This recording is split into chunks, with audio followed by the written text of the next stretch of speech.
continuation of chapter 1, the last heading, span of management, page number 10 in your textbook. Now in this you have 3 questions. What do you mean by span of management? 2-mark question. What determines span of management? 3-mark question. And discuss the implication of span of management, 5-mark question.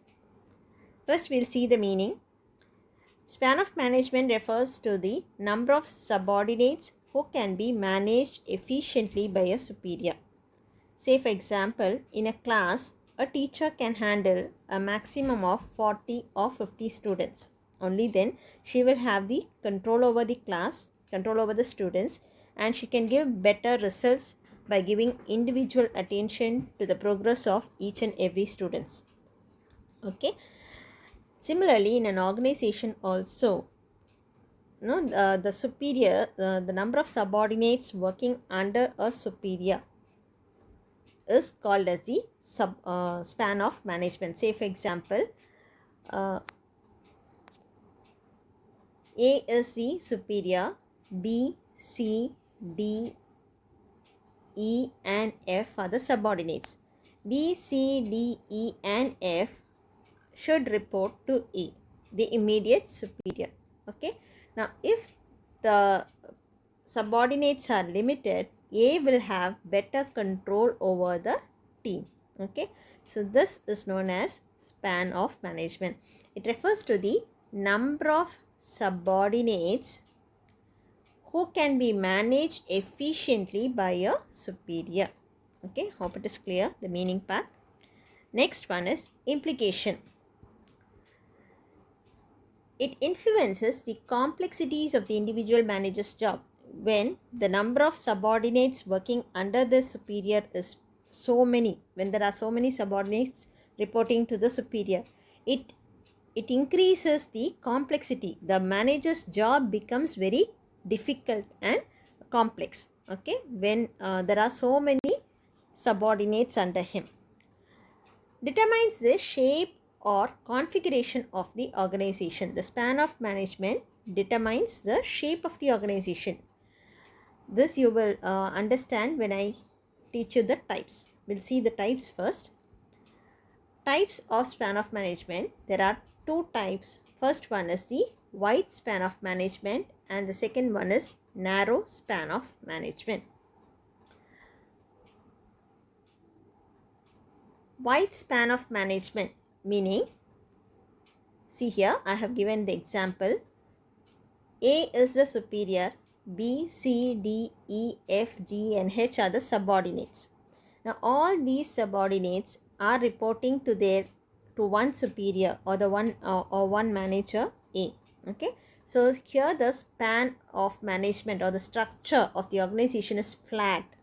There are so many subordinates reporting to only one superior, so the structure is flat. Whereas when you see the narrow span of management, H, the worker H is reporting, H and I is reporting to D, D has to report to B, B has to report to A. So under A, there are 2 managers, B and C, and B, under B, there are 2 superintendent, D and E, and under D, there are so many workers, H, I. Okay. So what happens here, the chain or the structure of the organization is very tall. Okay. So there are 2 types. First one is the wide span of management and second one is the narrow span of management. And this is why I have told here, no, it determines the shape of the organization, whether it is wide or narrow. Next is, we'll see in detail about wide span of management. Wide span of management, I told you. Now remember this example when I explained the wide span of management. Now wide span of management, the hierarchy level is less. Hierarchy means the ranking. Okay.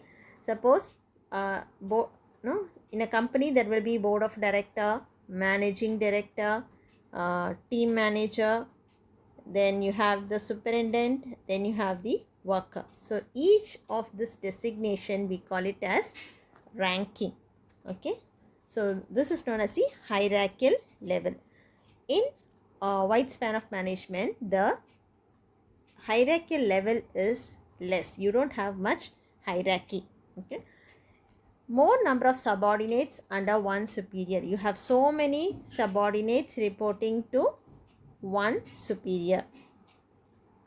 B, C, D and E. Now what are the merits? Number of managers gets reduced and the expenses for remuneration is saved. So in an organization where the span of management is wide, what happens? They have to appoint very few managers, and the remuneration of the manager, meaning the salary paid to the managers, is also limited. Say for example, if the company is having 10 managers for each department, production department separate manager, sales department separate manager, then for each of the managers the company has to pay more. Whereas when the management structure is wide, in that case there will be only few managers in an organization, and the payment which the company has to give to the managers is also saved. Okay. Next, subordinates feel relaxed and develop their immediate spirit in the free work environment. So when one manager is handling so many subordinates, he cannot have the individual control over each and every subordinates, so that the subordinates, they feel relaxed and free in the work environment. Next, demerits. Supervision becomes complex. So when there are so many subordinates working under one manager, the manager finds it difficult to supervise the work done by each and every subordinate. Next, difficult to manage a large number of subordinates. Okay, so it is also very difficult process to have a control and coordination of the work. Next, narrow span of management. Okay, hierarchical level is more. Remember the example I told you. A, under him there are two managers B and C. Under B there are two persons D and E. Under C there are two persons F and G, and under D there are two persons H, I. So what happens in this process? The hierarchical or the ranking level is more. Okay, less number of subordinates work under one superior. So under one superior there will be few persons working. So B and C will report to A, D and E will report to B, and H and I will report to D. Okay, so what are the merits? Hierarchical level increases. Okay, cross communication gets facilitated. So what happens here is, when B is managing all the 4%, then communication cannot, it is very difficult. The span is wide. Whereas in this case, B can cross communicate with the C, that is the other department. So cross communication is facilitated. He will be able to know what is happening in the other department also. Chances of promotion increases. So the people working at the lower level, if they give better performance in the job, based on the performance appraisal, they will be promoted to the next higher level. So the chance of promotion also increases.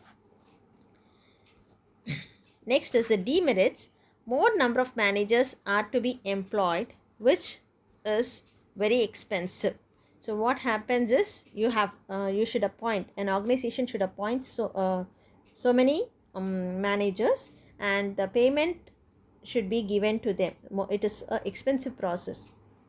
Next one is, communication gets delayed and the action takes time. So in the example which I told you,